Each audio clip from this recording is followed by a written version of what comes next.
श्री शत्रुघ्न सिन्हा। धन्यवाद मैडम, आपका बहुत आभार कि आपने इतने कम समय के नोटिस पे मुझे बोलने का मौका दिया। मैं दरअसल आपका और सदन का ध्यान पटना बिहार की राजधानी है और वहाँ पे ओवरऑल डेवलपमेंट की बात करें कि वहाँ की डेंजरस सिचुएशन की बात करें, मैं उस पर थोड़ा रोशनी डालना चाहता हूँ। चाहता हूँ सरकार भी उस पर रोशनी डाले।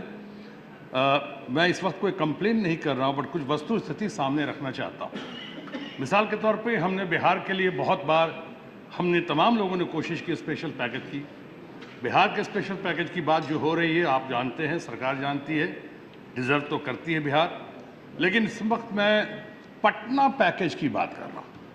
पटना राजधानी है बिहार की। पटना में बहुत सारी बातें, जैसे कि वर्ल्ड क्लास रेलवे स्टेशन की बात हुई।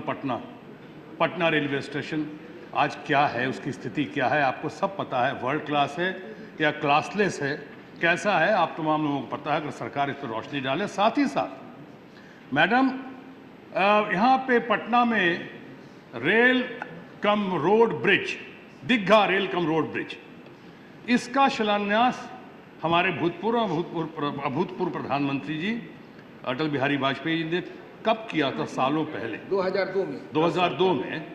और अभी तक उसके पाए लगे हुए हैं। आगे कुछ पाए बन चुके हैं, बाकी बनना सब बाकी है।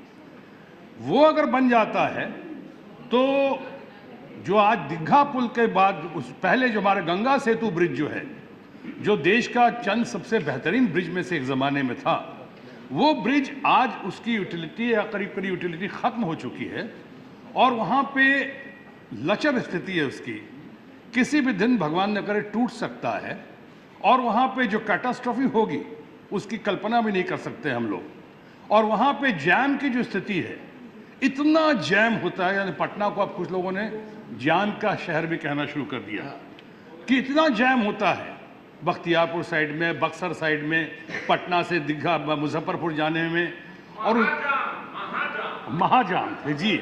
और ये हम लोग सब ये बैठे हुए हुक्मदेव बाबू यहाँ पे रघुवंश, अच्छा, लगातार सबकी सलाह आ रही है तो मैं नहीं, इसलिए मैं कह रहा हूँ मैडम स्पीकर कि हुक्मदेव बाबू के साथ साथ सूरजदेव सिंह, रघुवंश बाबू, ये हम लोग के साथ कमेटी में भी हैं। हम उस कमेटी में बात उठा चुके हैं कि ये क्या हो रहा है। एक तरफ खतरा मंडरा रहा है कि वो ब्रिज किसी दिन टूट सकता है, एकदम उसकी कब का ब्रिज इतना पुराना। दूसरा, इतनी जाम की भयावह स्थिति है। इसीलिए मैं कह रहा हूं कि उस जाम को भी अगर वो दीघा रेल रोड ब्रिज बन जाता है तो 40% लोगों का मानना है वो ब्रिज का लोड, वो जैम का लोड वो 40% वो ले सकता है। और तब तक इस बीच में इस ब्रिज को मजबूत बनाने की आवश्यकता है। साथ ही साथ मैडम एक छोटी सी बात और, देश में जितने एयरपोर्ट्स हैं उसमें, और हमारे फॉर्मर एविएशन मिनिस्टर सामने बैठे हुए हैं और ये भी इस बात को जानते हैं और मानते हैं कि देश में सबसे ज्यादा भयावह स्थिति, सबसे डेंजरस एयरपोर्ट अगर कोई है तो पटना एयरपोर्ट। आप भी जानती हैं मैडम कि पटना एयरपोर्ट सबसे खतरनाक, क्योंकि पटना का रनवे सबसे छोटा है।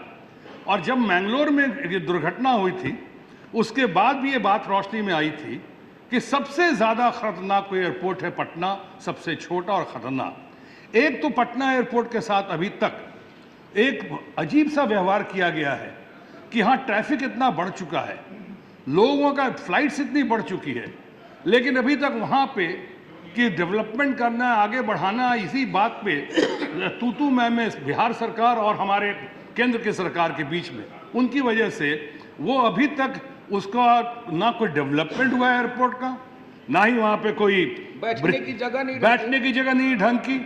फ्लाइट्स बढ़ गई है, लोग बढ़ गए हैं, ट्रैफिक बढ़ गया है, टूरिस्ट बढ़ गए हैं, और वहाँ पे ना बैठने की जगह है, ना कोई एरो ब्रिज है। छोटे छोटे एयरपोर्ट्स को भी एरो ब्रिज मिला है, वहाँ नहीं मिला है। और जब इसके विस्तार की बात होती है, मैं सरकार का ध्यान खासकर बलाय रवि जी बैठे हुए हैं, बहुत अच्छे, इन्होंने बिहार के नाम पे बिहार के एमपीज की मीटिंग भी रखी थी इसी मामले को फिर से तय करने के लिए। वो मीटिंग किसी वजह से ये हुई। मैं चाहूँगा उस मीटिंग में बिहार के लोग क्या पूरे देश के एमपी सब शामिल हों, क्योंकि वो राजधानी है और वहाँ पे जिस तरह से वो विस्तार की बात होती है तो दो ही हमारे पास रास्ता है। एक रास्ता या तो है जो वो कहते हैं, एक्सपर्ट्स कहते हैं, एक रास्ता है कि रेलवे लाइंस को थोड़ा अलग किया जाए। और दूसरा रास्ता है समाप्त करिए। कि वो फॉरेस्ट है बगल में, जंगल, और जंगल से ना पंछियों का एक्सीडेंट, पंछी वगैरह आते हैं पत्तल फेंके रहते हैं, उससे तो दुर्घटना के असर होगा। पेड़ पौधे जो हैं दुर्घटना का उनसे भी हो सकता है और पहले हुआ है। पेड़ों की वजह से, बड़े बड़े पेड़ की वजह से पिछली बार जो दुर्घटना हुई थी वो पेड़ की वजह से हुई थी। लेकिन पेड़ को जो ये जंगल को हटाने की बात होती है तो हमारा इन्वायरमेंट मिनिस्ट्री आता है। अब हमारे को इन्वायरमेंट मिनिस्ट्री को या हम लोगों को तय करना है मैडम स्पीकर कि जान ज़्यादा ज़रूरी है, इंसान ज़्यादा ज़रूरी है, या जिस हम डायनामाइट पे बैठे हुए हैं, किसी दिन भी पटना में एक्सीडेंट हो सकता है, किसी दिन पटना में उसी तरह जिस तरह गांधी सेतु में कैटास्ट्रॉफी की बात की, उससे बड़ा कैटास्ट्रॉफी हो सकता है पटना एयरपोर्ट पे। तो मैं समझता हूं और मैं पूरे सदन से इसके लिए सहयोग और आशीर्वाद चाहता हूं कि जल्द से जल्द इसका समाधान किया जाए और जल्द से जल्द, बगैर सरकारी डिलीवरी के सिस्टम जैसा डिलीवर होता वैसा नहीं, अर्जेंसी है, मैटर ऑफ अर्जेंट इंपॉर्टेंस है। और मैं चाहूंगा मैडम स्पीकर कि आप सरकार को अपना सुझाव या निर्देश दें कि इन मामलों का जल्द से जल्द समाधान करें। धन्यवाद।